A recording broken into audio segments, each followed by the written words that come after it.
नमः सर्वेभ्यः।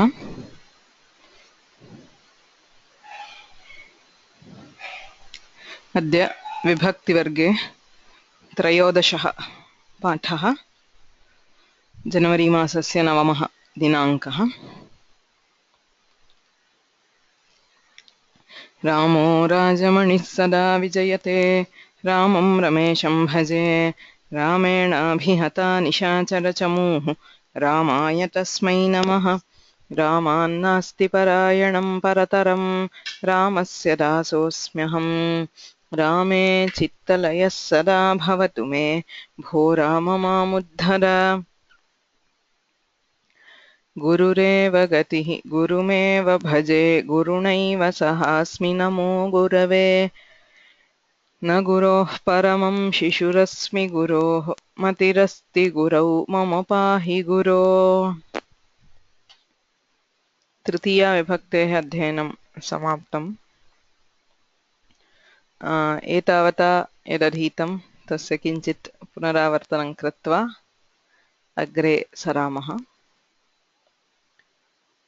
आदौ अस्मिन् वर्गे अस्माभिः विभक्तिः इत्यस्य शब्दस्य कः अर्थः, कति प्रकारकाः विभक्तयः सन्ति, तासां च अर्थाः के इत्यधीतम्। विभक्तिः पदं द्विविधं, सुबन्तं तिङन्तं चेति। पदे सर्वदा भागद्वयं भवति, प्रकृतिः तथा प्रत्ययः। सुबन्तेषु प्रकृतिः प्रातिपदिकं, प्रत्ययाश्च सुप् प्रत्ययाः। तिङन्तेषु प्रकृतिः धातुः, प्रत्ययाश्च तिङ् प्रत्ययाः। तत्र सुबन्तेषु प्रातिपदिकेभ्यः ये सुप् इति प्रत्ययाः योज्यन्ते ते एव विभक्तिसंज्ञकाः। तादृशाः 21 प्रत्ययाः सन्ति, ते च सप्तसु गणेषु विभक्ताः। एतेषां गणानामेव प्रथमा विभक्तिः, द्वितीया विभक्तिः, तृतीया विभक्तिः, चतुर्थी विभक्तिः, पंचमी विभक्तिः, षष्ठी विभक्तिः, सप्तमी विभक्तिः इति नाम। प्रतिविभक्ति त्रयः प्रत्ययाः भवन्ति, एकवचन, द्विवचन, बहुवचन संज्ञकाः। किमर्थम् एताः विभक्तयः उपयुज्यन्ते इति चेत् प्रधानतया चतुर्षु स्थलेषु विभक्तीनां प्रयोगः भवति। प्रथमस्तावत् वस्तुनिर्देशार्थं। प्रातिपदिकस्य यः अर्थः, यथा वृक्ष इत्युक्ते वृक्षशब्देन यः पदार्थः उच्यते केवलं तस्य निर्देशार्थं, no additional meaning other than just the basic meaning of the pratipadika. तस्मिन् अर्थे प्रथमा विभक्तिः भवति। क्रियया सह सम्बन्धं द्योतयितुं प्रायः सर्वाः विभक्तयः उपयुज्यन्ते। क्रियायाः कर्ता कः, कर्म किम् इत्यादि ज्ञातुम् अथवा तमर्थं बोधयितुं विभक्तयः उपयुज्यन्ते। वाक्ये केनचित् विशिष्टेन पदेन सह अन्वयं प्रदर्शयितुं, यथा नमः इति पदं यदि वाक्ये उपयुज्यते तर्हि तेन पदेन किं पदम् अन्वेति इत्यस्य ज्ञानं विभक्त्या भवति। गुरवे नमः, पाणिनये नमः इत्यादि चतुर्थी विभक्त्या भवति। सा उपपदविभक्तिः, पदम् आश्रित्य प्रवृत्ता विभक्तिः उपपदविभक्तिः इत्युच्यते। पुनश्च पदार्थेन सह सम्बन्धं द्योतयितुं, द्वयोः पदार्थयोः मध्ये यदि सम्बन्धः विद्यते, बालस्य पुस्तकं, गिरिजायाः पुत्री, एवं बालस्य पुस्तकस्य च मध्ये यः सम्बन्धः तस्य द्योतनार्थं विभक्तिः। एवं गिरिजा इति महिलायाः तथा तत्पुत्र्याश्च मध्ये यः सम्बन्धः तद्योतयितुं विभक्तिः। एवं पदार्थयोः मध्ये सम्बन्धं द्योतयितुमपि विभक्तेः प्रयोगः भवति। तत्र तिस्रः विभक्तयः अस्माभिः दृष्टाः। तत्र प्रथमा विभक्तिः वस्तुनिर्देशे क्षम्यतां वाक्यनिर्देशे इत्यस्ति वस्तुतः वस्तुनिर्देशे कस्यचित् वस्तुनः निर्देशार्थम् उपयुज्यते कर्तुः प्रथमा विभक्तिः भवति बालः पठति अहं गच्छामि इत्यादिषु कर्तृवाचकात् पदात् प्रथमा विभक्तिः दृश्यते एवं कर्मवाचकात् पदादपि प्रथमा विभक्तिः दृश्यते मया पाठः पठ्यते इत्यत्र पाठशब्दात् प्रथमा विभक्तिः पाठः कर्म मया कार्यं करणीयम् इत्यत्र कार्यशब्दः प्रथमा विभक्तौ एवं कर्मवाचकादपि प्रथमा विभक्तिः दृश्यते द्वितीया विभक्तिः अपि अधीता कर्मवाचकात् द्वितीया विभक्तिः अपि दृश्यते सः पाठं पठति अहं गृहं गच्छामि इत्यादिषु कर्मवाचकात् द्वितीया विभक्तिः भवति द्विकर्मकप्रयोगेषु कर्मपदद्वयं भवति उभाभ्यामपि द्वितीया विभक्तिः दृश्यते गुरुः छात्रं प्रश्नं पृच्छति तत्र प्रश्नः इत्यपि कर्म छात्रः इत्यपि कर्म उभाभ्यां द्वितीया विभक्तिः भवति एवं स्यूतं शालां नयति तत्र स्यूतः अपि कर्म शाला अपि कर्म उभाभ्यां द्वितीया विभक्तिः द्विकर्मकप्रयोगाः सर्वेषां धातूनां न सम्भवन्ति केषाञ्चित् धातूनां तत्रापि प्रधानतया वदति पृच्छति प्रार्थयति नयति इत्यादीनां प्रयोगे पाठयति तथा एतेषां पञ्चानां तदर्थकानां धातूनां प्रयोगे प्रायेण कर्मपदद्वयं सम्भवति उपपदद्वितीया पदम् आश्रित्य यत्र द्वितीया विभक्तिः प्रवर्तते सापि दृष्टा यथा परितः इत्यस्य प्रयोगे तत्सम्बद्धं पदं द्वितीया विभक्तौ भवति कृष्णं परितः गोपिकाः नृत्यन्ति गृहं परितः उद्यानम् अस्ति एवं द्वितीया विभक्तिः दृश्यते विना इत्यनेन सम्बन्धे अपि द्वितीया भवति यथा रामं विना गतिर्नास्ति वायुं विना वयं न जीवामः इत्यादिषु ततश्च तृतीया विभक्तिः अधीता करणवाचकात् तृतीया विभक्तिः भवति हस्तेन खादति लेखन्या लिखति दण्डेन ताडयति इत्यादिषु करणं क्रियायां प्रकृष्टोपयोगी The most useful instrument in accomplishing any action is called karana. करणवाचकात् तृतीया विभक्तिः भवति कर्तृवाचकेभ्यः तृतीया विभक्तिः भवति मया कृतं बालेन गतं तया उक्तम् इत्यादिषु कर्तृवाचकात् तृतीया विभक्तिः भवति भावसूचकानां पदानां तृतीया भवति सन्तोषेण वदति दुःखेन रोदिति संशयेन पश्यति इत्यादिषु उपपदतृतीया सः इत्यस्य तथा तत्समानार्थकानां पदानां योगे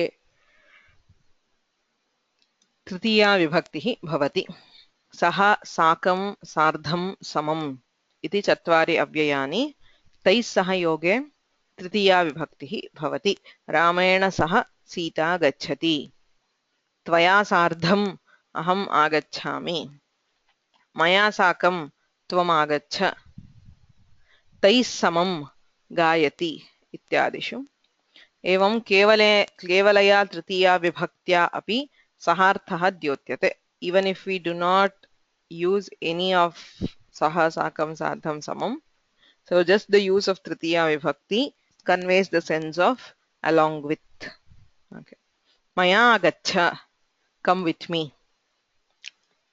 विना इत्यस्य योगे तृतीया विभक्तिरपि भवति द्वितीया तृतीया उभयोः सम्भवः अस्ति तेन विना तृणमपि न चलति इत्यतः तेन इति तृतीया अलम् इत्यस्य योगे अपि तृतीया भवति अलं कलहेन enough of quarrel. Alam bhojanena, enough of food. निषेधार्थकस्य अलम् इत्यस्य प्रयोगे तत्सम्बद्धं पदं तृतीया विभक्तौ भवति। इत्येतावता तिस्रः विभक्तयः अधीताः। केऽपि प्रश्नाः सन्ति वा? Any questions from any of the previous portions?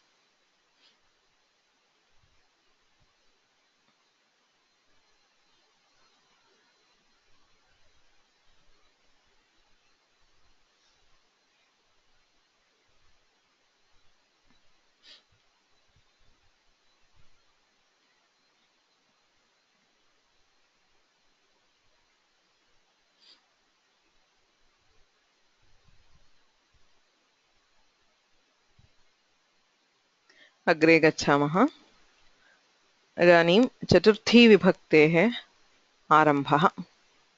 चतुर्थी इयं विभक्तिः कथं प्रयोगः इति आदौ कानिचन उदाहरणानि पश्यामः। एषः बालः, एतत् पुस्तकम्, एषः अपरः बालः, अस्य मित्रम्। ददाति इति क्रिया। कः ददाति? बालः ददाति। बालः कर्ता। किं ददाति? पुस्तकं ददाति। पुस्तकं कर्म। कस्मै ददाति? मित्राय ददाति. So whenever there is the action of giving, there is a recipient.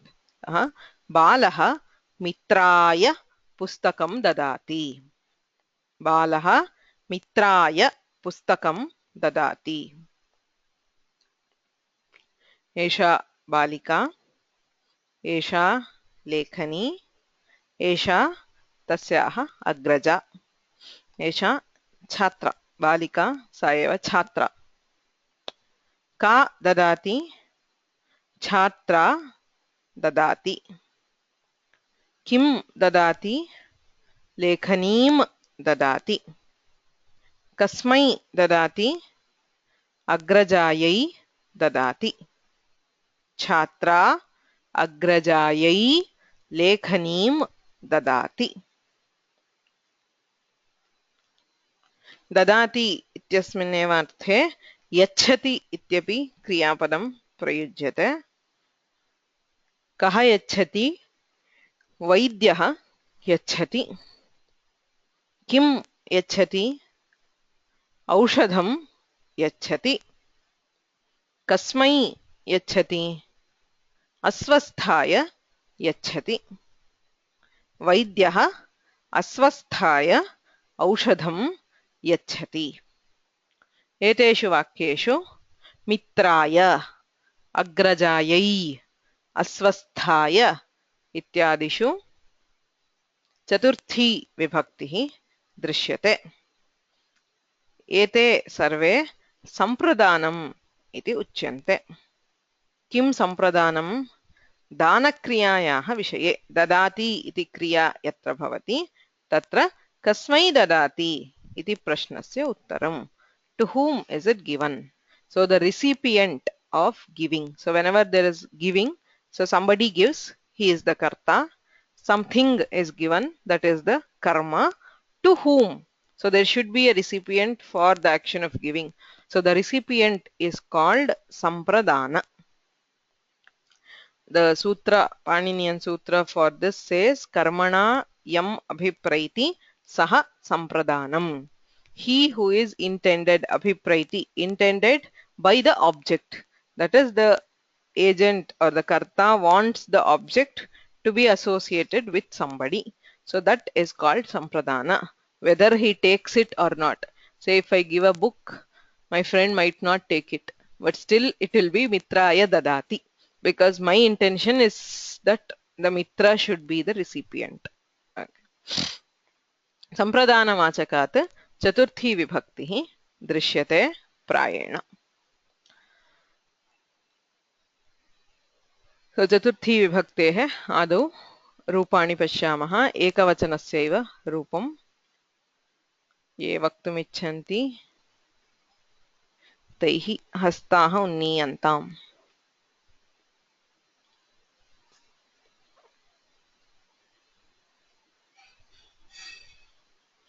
वरदराजन् महोदय। हेलो। हाँ। बालाय बालः बालाय। जनकः जनकाय जनकाय। देवः देवाय। सम्यक्, धन्यवादाः।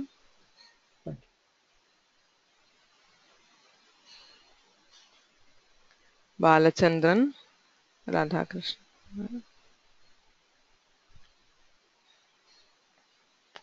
you have muted yourself. You have to click on the mic to unmute. मित्रं हाँ। मित्राय मित्राय। राष्ट्रं हम्म। राष्ट्राय कुटुम्बं कुटुम्बाय। सम्यक्, धन्यवादाः।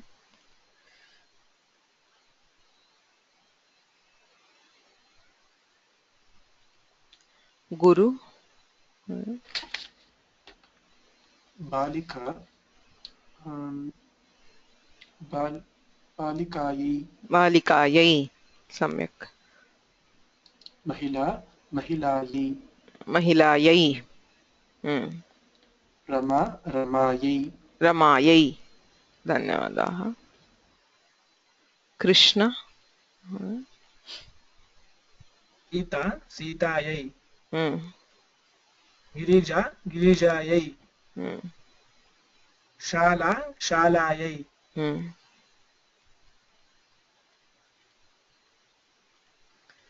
राव महोदय। नारी नार्यै। गौरी गौर्यै। गोपी गोप्यै। Venkateswaran.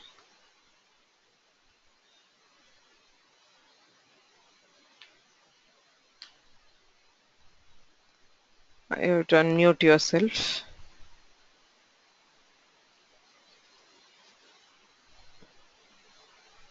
Click on the microphone to unmute.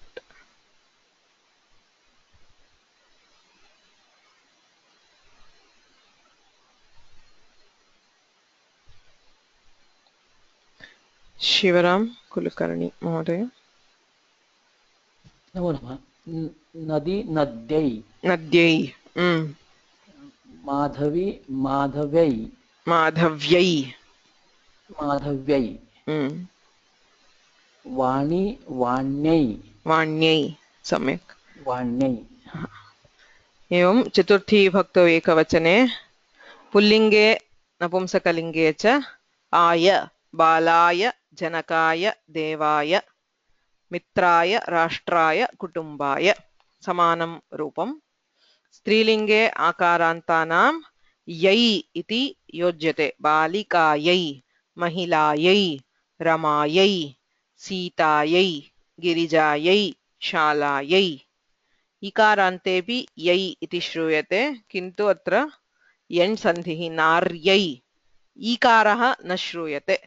ईकारं निष्कास्य यै इति योजनीयं। नार्यै, गौर्यै, गोप्यै, नद्यै, माधव्यै, वाण्यै. So just remove the ikara and add the yai. That will give the ekavachana forms of ikaranta strilingas.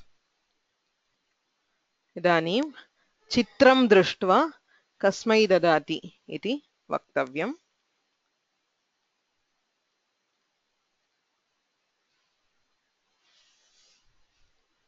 Sharma महोदय।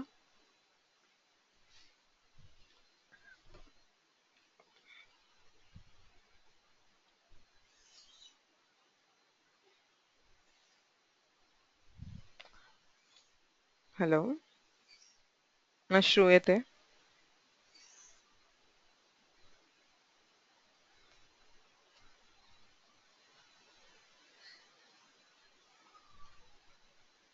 मलकोण्डय्य महोदय। हरि ओम् सुप्रभातं महोदय विदूषकः भिक्षुकः भिक्षुकः भिक्षुकः तस्य चतुर्थी महिला भिक्षुकया अन्नं ददाति भिक्षुकाय ददाति भिक्षुकाय ददाति तावता अलम् इदानीं भिक्षुकाय ददाति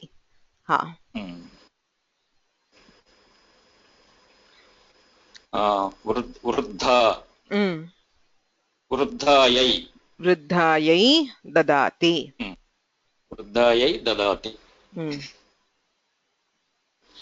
महिलायै राजकुमारी राजकुमार्यै राजकुमार्यै ददाति सम्यक् हरमन्दर् सिंह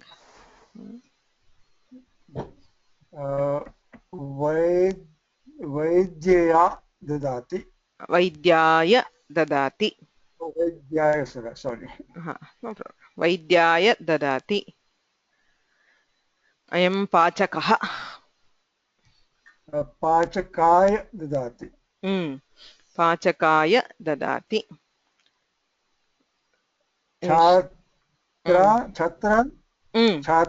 छात्रायै ददाति छात्रायै ददाति सम्यक् मीनाक्षी महिलायै ददाति महिलायै ददाति एषः रजकः रजकायै ददाति पुनः रजकाय ददाति रजकाय ददाति कुम्भकारः कुम्भकाराय ददाति कुम्भकाराय ददाति शुभा श्रीराम नमस्ते आरक्षिका आरक्षिकायै ददाति आरक्षिकायै ददाति आरक्षकाय ददाति आरक्षकाय ददाति वैद्यायै ददाति वैद्यायै ददाति सम्यक् एवं ददाति इत्यत्र प्रयोगे कस्मै ददाति अथवा कस्यै इत्यस्य उत्तरं चतुर्थी विभक्तौ भवति इदानीं वाक्यरचनां कुर्मः कः कस्मै किं ददाति इति क्तवतु प्रत्ययान्त उपयुज्य यथा जनकः पुत्राय धनं दत्तवान् so remember we have learned the ktavatu dattavan dattavati okay so janakah putraya dhanam dattavan iti vakyam etadashani vakyani rachaniyani Srivalli नमो नमः अम्बा पुत्र्यै वस्त्रं दत्तवती अम्बा पुत्र्यै वस्त्रं दत्तवती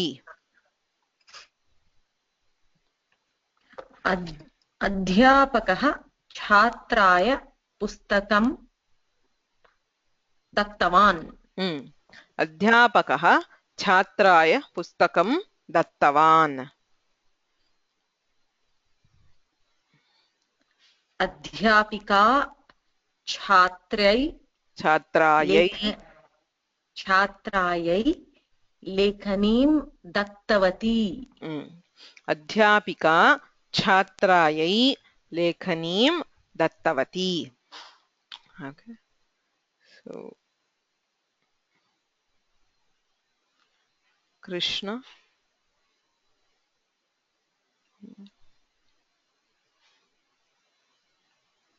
you have to unmute yourself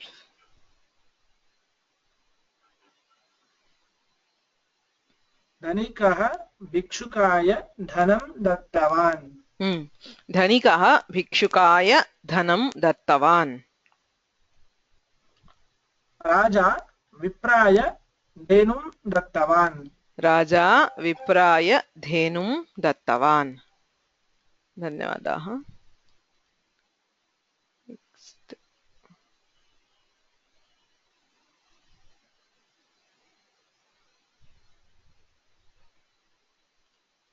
वरदराजन् महोदय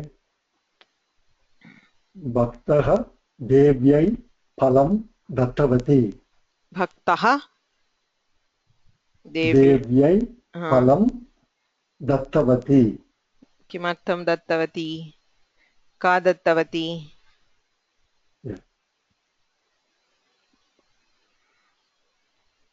कः भक्तः देव्यै फलं दत्तवती no why दत्तवती sorry दत्तवान् I am sorry no bhaktah dattavan because tavatu always refers to the karta who gives so bhaktah devyai phalam dattavan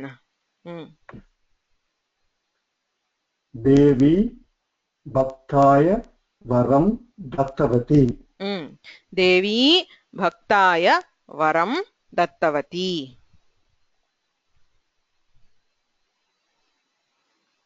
वेंकटेश्वरन् महोदय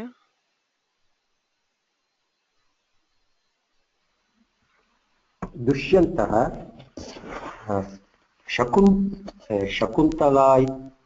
शकुन्तलायै दत्तवान् अंगुलीयकं दत्तवान् दुष्यन्तः शकुन्तलायै अंगुलीयकं दत्तवान् कुचेलः कृष्णाय दत्तवान् कुचेलः कृष्णाय पृथुकं दत्तवान्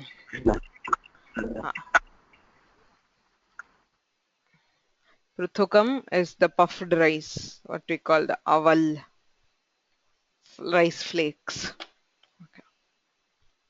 So next Shri Priya Tarajan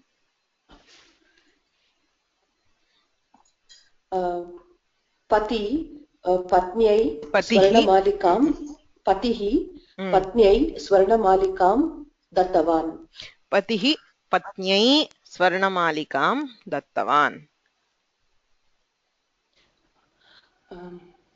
Rama गौर्यै शाटिकां दत्तवती रमा गौर्यै शाटिकां दत्तवती सम्यक्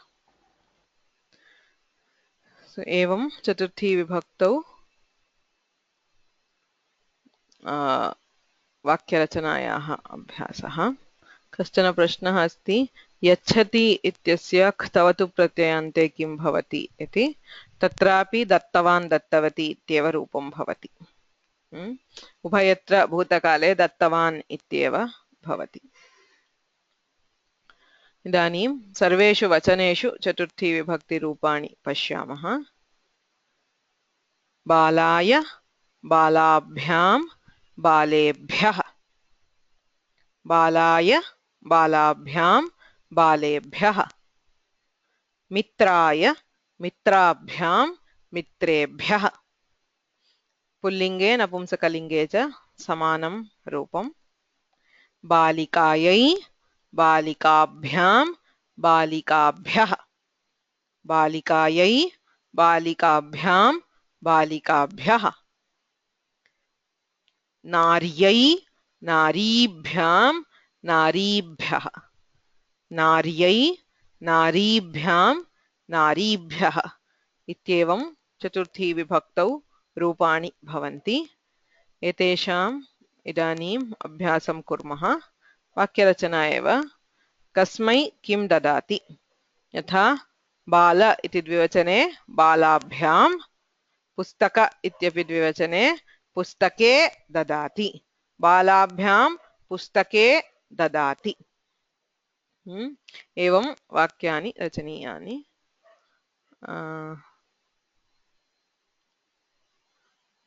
मलकोण्डय्य महोदय प्रश्नः अस्ति वा? अस्तु महोदय। पृथक् लिङ्गं किं महोदय? पुंलिङ्गं, स्त्रीलिङ्गम् अथवा नपुंसकलिङ्गं? नपुंसकलिङ्गं। पृथुकं। पृथुकम्। आम् पृथुकं। आम् पृथुकं। धन्यवादः।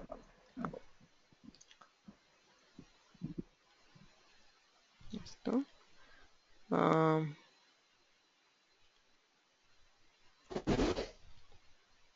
Rama गुरुराजम्।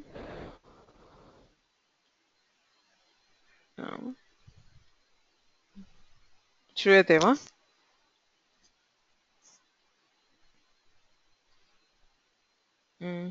I cannot hear you.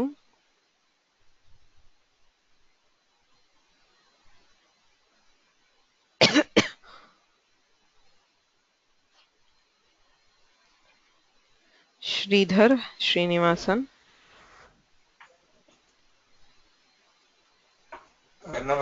नमस्ते। वदतु। इदानीं किं करणीयं?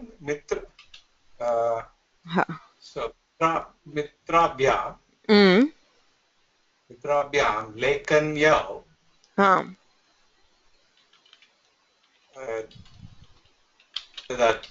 ददाति। मित्राभ्यां लेखन्यौ ददाति। Okay. Not the iktavadu. You don't have to use the iktavadu. No, it's okay. Because you don't have the karta specified. It's only if the karta is specified you can guess if it is dattavan or dattavati. Since there is no kartrapada here, let's use dadati. Okay. Putrabhyam ashvau dadati. Putrabhyam ashvau dadati. Chhatrabhyam phale dadati. Chhatrabhyam phale dadati. Samyak.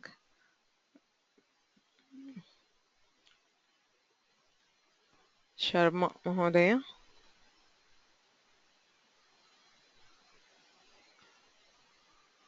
Harihi Om. Shruyate va? Okay, anybody else wants to try who have not tried so far?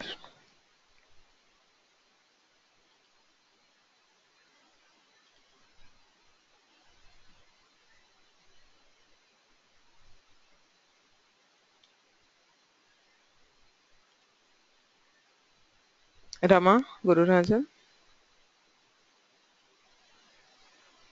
are you speaking? I'm sorry, I cannot hear you. I can see your typed things, but I cannot hear you.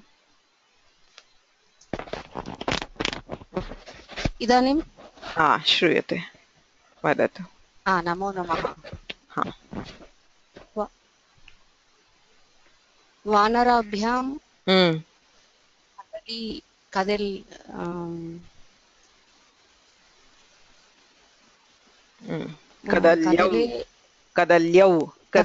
कदल्यौ वानराभ्यां कदल्यौ ददाति।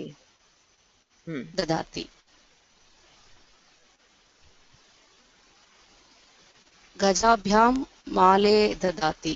सम्यक्। गजाभ्यां माले ददाति। धन्यवादाः। रङ्गनाथन्। बहुवचनानां प्रयोगः इदानीं।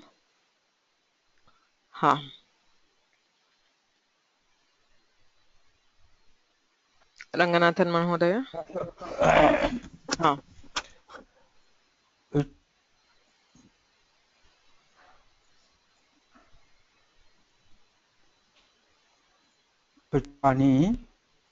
क्षम्यतां, न श्रुतं, प्रथमः भागः न श्रुतः। भिक्षकानि भिक्षुकेभ्यः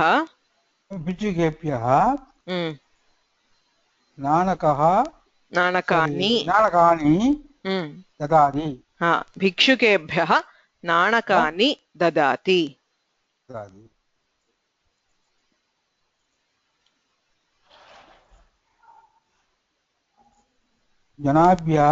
जनेभ्यः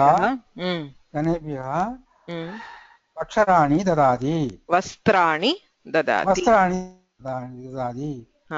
जनेभ्यः वस्त्राणि ददाति सुमा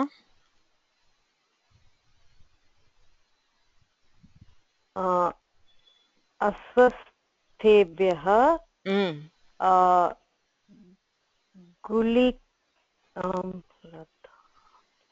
गुलिकाः ददाति अस्वस्थेभ्यः गुलिकाः ददाति गुलिका इज अ टैबलेट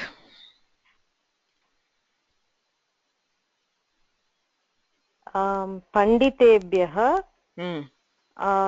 गृहाणि ददाति पंडितेभ्यः गृहाणि ददाति so others anybody else wants to try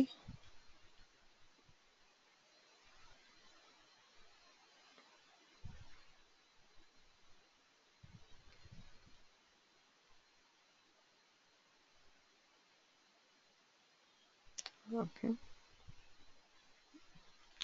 Malakondaya अस्तु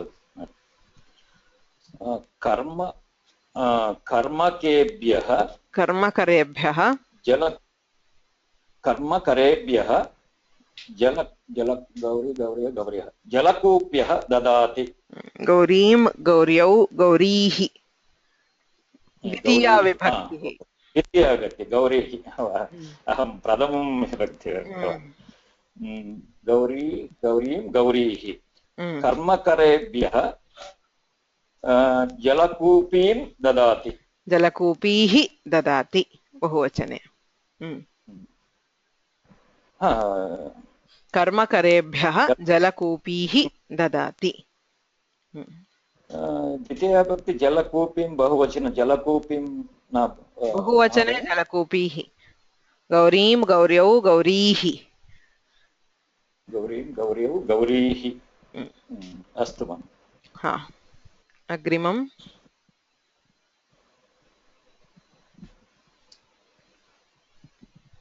अग्रिमम् क्षम्यतां वृद्धेभ्यः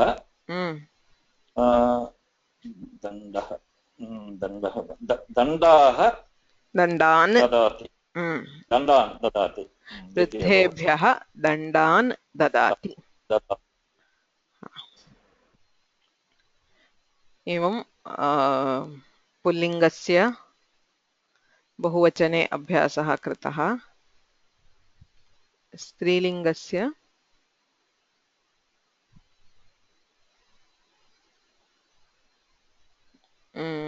अभ्यासं कुर्मः तत्र एकः प्रश्नः अस्मिन् अस्वस्थाय गुलिकां ददाति इत्यस्मिन् वाक्ये अस्वस्थाय इति शब्दः रोगवाचकः अपि भवितुमर्हति वा रोगी रोगी इति शब्दः न स्वस्थः अस्वस्थः he who is not well or he who is ill इत्यर्थे अस्वस्थः रोगी इति शब्दः अपि प्रयोक्तुं शक्यते किन्तु रोगी इति शब्दः नकारान्तः क्लिष्टः अतः मया अस्वस्थः इति प्रयुक्तं रोगी इति भवितुमर्हति रोगवाचकः न रोगः इत्युक्ते अस्वास्थ्यम् अस्वास्थ्यम् इस् रोगः अस्वस्थः इस् रोगी he who is not well अत्र बालकः बालिकायै पुष्पं ददाति इति एकवचने बालकः बालिकाभ्यां पुष्पे ददाति इति द्विवचने बालकः बालिकाभ्यः पुष्पाणि ददाति इति बहुवचने सम्प्रदानस्य कर्मणः च वचनेषु सर्वेषु वचनेषु प्रयोगं कुर्मः so take one and tell that sentence in all three lingas okay No need to change the kartrapada. Change the karmapada and the sampradana. Okay. Srivalli.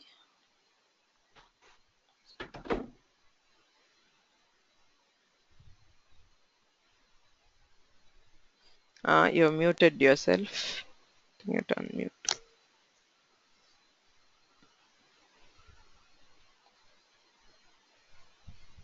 You have to click on the microphone to unmute yourself.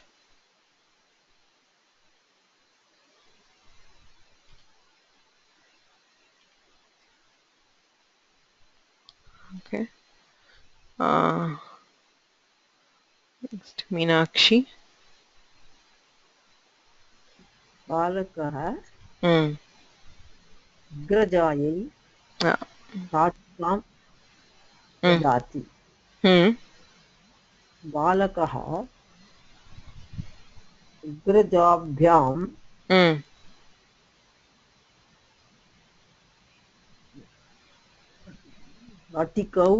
शाटिके ददाति बालकः अग्रजाभ्यः शाटिकाः ददाति सम्यक् अग्रजाभ्यः शाटिकाः ददाति हरमंदर सिंह बालकः अनुजायै ददाति बालकः अनुजाभ्यां पुस्तिके ददाति बालकः अनुजाभ्यः पुस्तिकाः ददाति सम्यक्. So pustika as a strilinga word, it means the same as pustakam. Pustakam iti napumsake, pustika iti strilinge. But it is normally used for smaller books, like a booklet is called pustika rather than a pustaka. Okay. So, okay. Agrimam. Rama, Gururajan. बालकः वृद्धायै स्यूतं ददाति बालकः वृद्धाभ्यां स्यूतौ ददाति बालकः वृद्धाभ्यः स्यूतान् ददाति सम्यक्.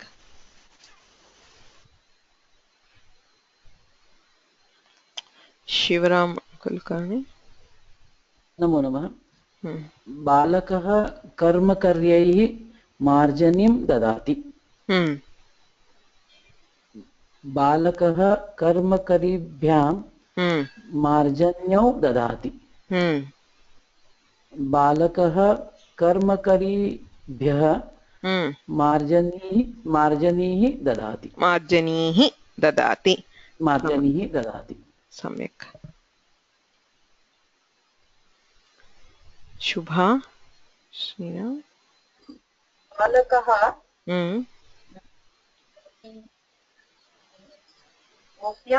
गोप्यै घटं ददाति बालकः गोपीभ्यां घटौ ददाति बालकः घटान् ददाति सम्यक्. सुमा. बालकः सहोदर्यै लेखनीं ददाति बालकः सहोदरीभ्यां लेखन्यौ ददाति बालकः सहोदरीभ्यः लेखनीः ददाति सम्यक्. वेंकटेश्वरन् महोदय.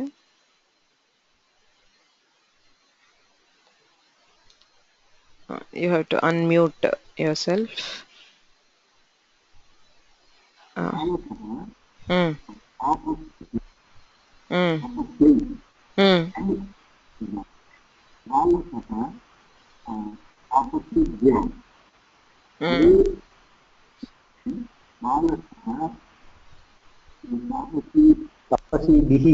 तापसीभ्यः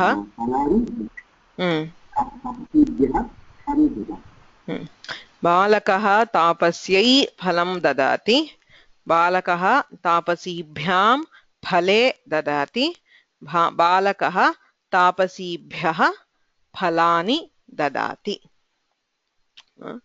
so तापसी इत्यस्य ascetic इत्यर्थः female ascetic तापसः Taapsee so तापसः one who performs penance is tapasaha in pullinga and tapasi in strilinga. Any doubt with any of the other words?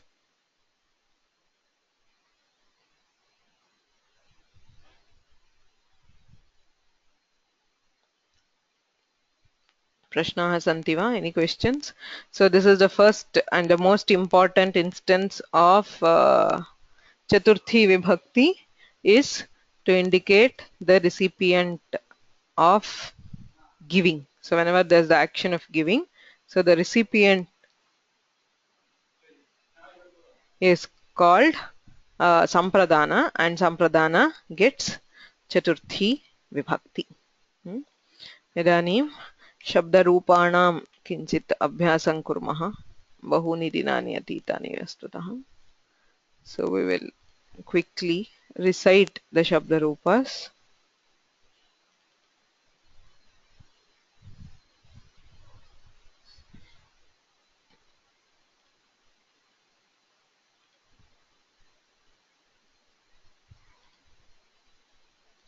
So those who want to volunteer, please raise your hands.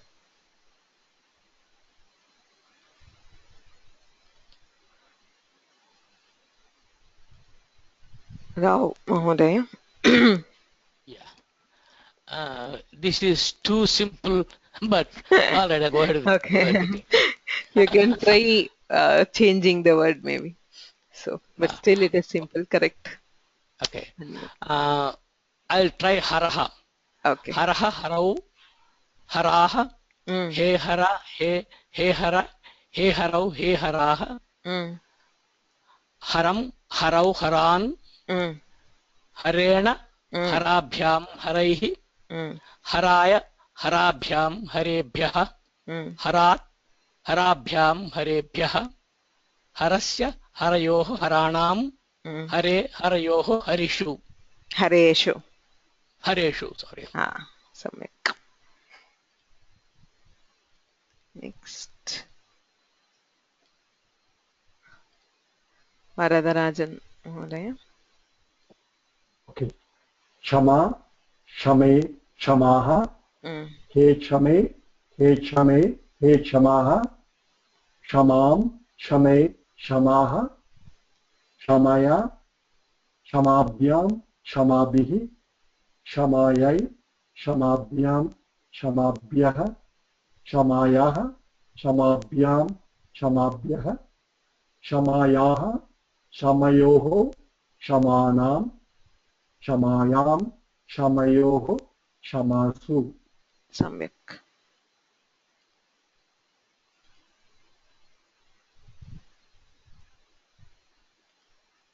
Rama Rajan.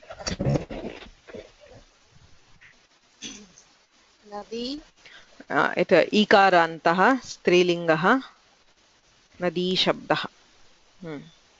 स्त्रीलिङ्गः नदी शब्दः नदी नद्यौ नद्यः हे नदी हे नद्यौ हे नद्यः नदीं नद्यौ नदीः नद्या नदीभ्यां नदीभिः नद्यै नदीभ्यां नदीभ्यः नद्याः नदीभ्यां नदीभ्यः नद्याः नद्योः नदीनां नद्यां नद्योः नदीषु. Samyak.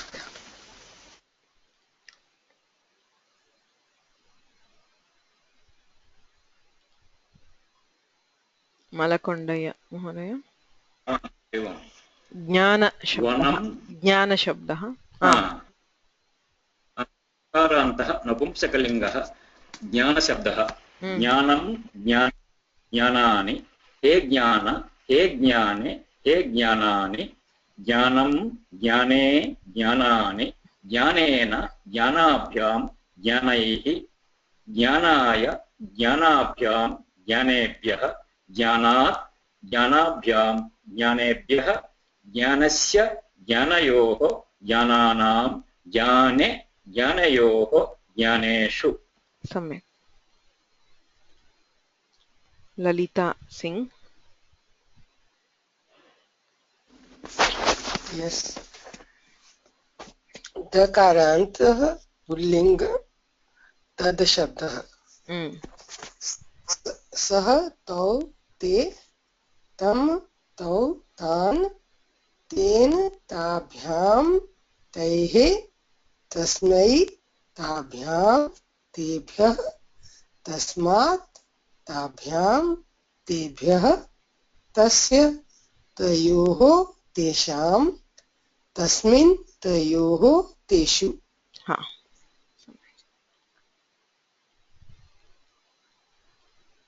Meenakshi What is this एवं त्यद् शब्दः त्यद् इत्यपि सर्वनामपदम् अस्ति स्यः तौ त्यौ त्ये इत्यादि it is the same sense of saha but it is very rarely used. Yeah, I haven't heard that.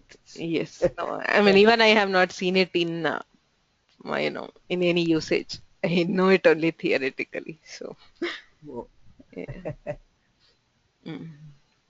Which tad shabdah we will state. I have to the strilinga one which is on the screen. Oh, okay. दकारान्त स्त्रीलिङ्गः तत् शब्दः सा ते ताः तां ते ताः तया ताभ्यां ताभिः तस्यै ताभ्यां ताभ्यः तस्याः ताभ्यां ताभ्यः तस्याः तयोः तासां तस्यां तयोः तासु त्यज् शब्दस्य रूपं कथं भवति इति प्रश्नः पुल्लिङ्गे स्यः त्यौ त्ये इति स्त्रीलिङ्गे स्यात्येत्याः नपुंसकलिङ्गे स्यत् त्यद् त्ये त्यानि इति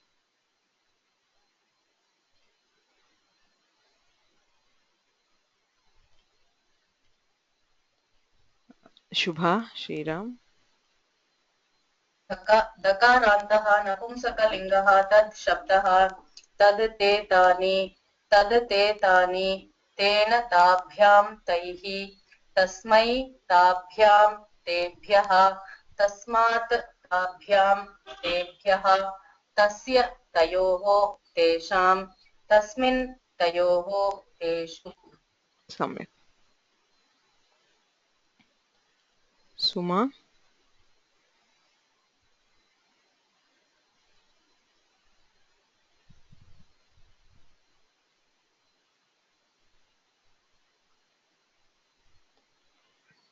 सुमा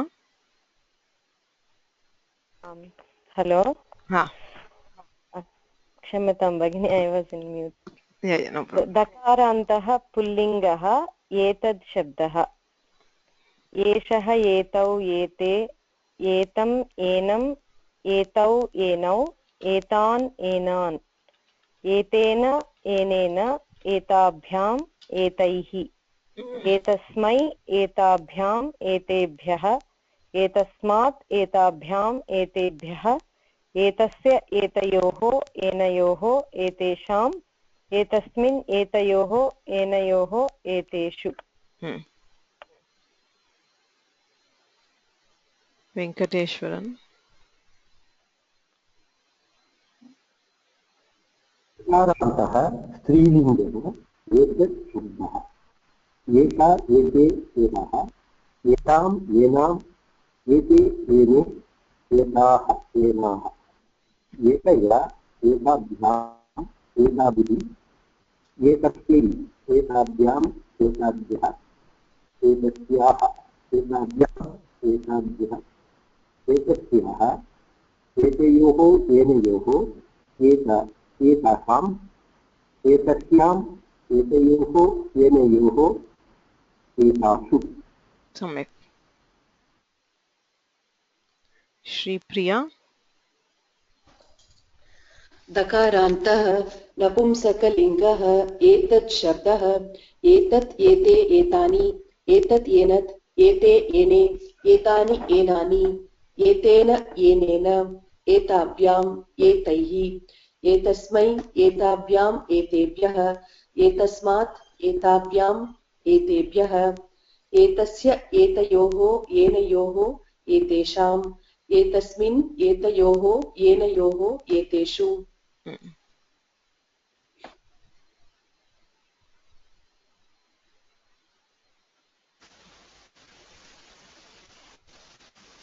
रमा। नकारान्तः युष्मत् शब्दः त्वम् युवां यूयं श्रूयते वा? श्रूयते। त्वां त्वा युवां त्वां युष्मान् वः त्वया युवाभ्यां युष्माभिः तुभ्यं ते युवाभ्यां वां युष्मभ्यं वः त्वत् युवाभ्यां युष्मत् तव ते युवयोः वां युष्माकं वः त्वयि युवयोः युष्मासु।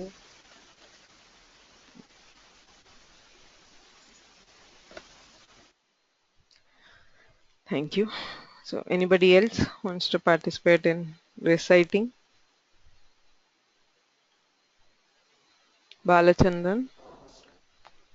दकारान्तः त्रिषु लिङ्गेषु समानः अस्मत् शब्दः अहम् आवां वयं मां मा आवां नौ अस्मान्नः मया आवाभ्याम् अस्माभिः मह्यं मे आवाभ्यां नौ अस्मभ्यं नः मत् आवाभ्याम् अस्मत् मम मे आवयोः नौ अस्माकं नः मयि आवयोः अस्मासु। सम्यक्।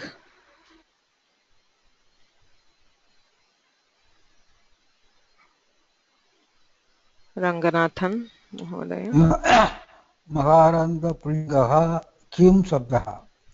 कः कः कौ के कं कौ कान् केन काभ्यां कैः कस्मै काभ्यां केभ्यः कस्मात् काभ्यां केभ्यः कस्यै कस्य कयोः केषां केषु। हाँ। शिवराम कुलकर्णी। नमो नमः। मकारान्त स्त्रीलिङ्गः किं शब्दः? का के काः कां के काः कया काभ्यां काभिः कस्यै काभ्यां काभ्यः कस्याः काभ्यां काभ्यः कस्याः कयोः कासां कस्यां कयोः कासु। हरिकृष्णन् महोदय।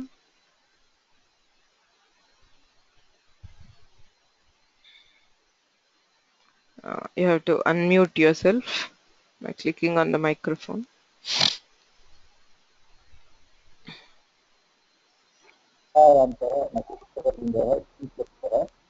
किं के कानि किं के कानि तेन आभ्यां तैः अस्मै काभ्यां केभ्यः तस्मात् काभ्यां केभ्यः तयोः तेषां तस्मिन् तयोः तेषाम्। हाँ। सम्यक्।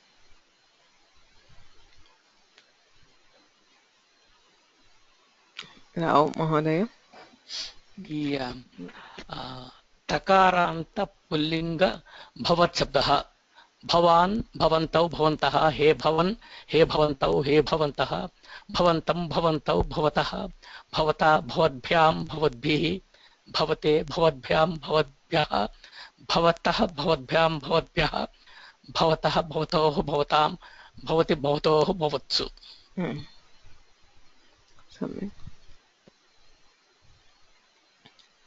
शुभा ईकारान्तः स्त्रीलिङ्गः भवति शब्दः भवति भवत्यौ भवत्यः हे भवति हे भवत्यौ हे भवत्यः भवतीं भवत्यौ भवतीः भवत्या भवतीभ्यां भवतीभिः भवत्यै भवतीभ्यां भवतीभ्यः भवत्याः भवतीभ्यः भवतीभ्यः भवत्याः भवत्योः भवतीनां भवत्यां भवत्योः भवतीषु। हाँ, धन्यवादः।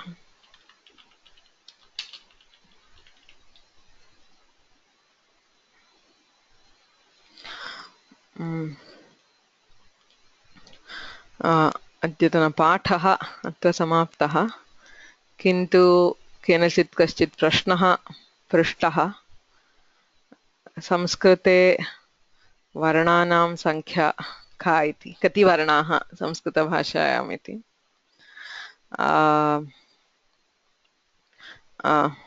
तस्य उत्तरं किञ्चित् संक्षेपेण दातुं प्रयते।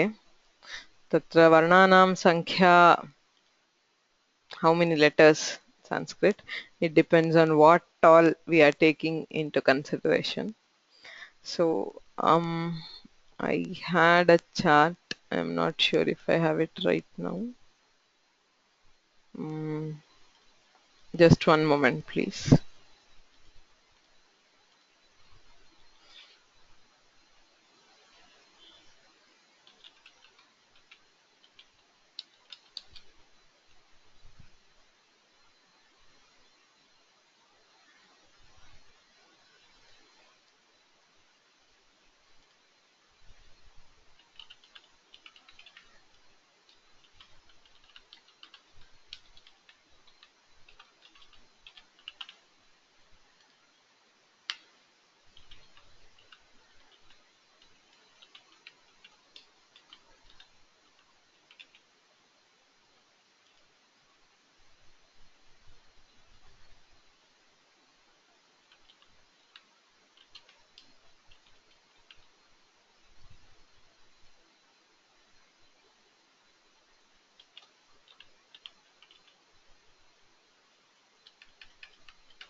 Sorry, I don't have the chart right now, so I'll explain this in the next class, because I mean it will be much easier if you have a look at the chart instead of just listening to it. So definitely I'll answer this question in the next class, Mahodaya. Any other questions? If not, we will stop here.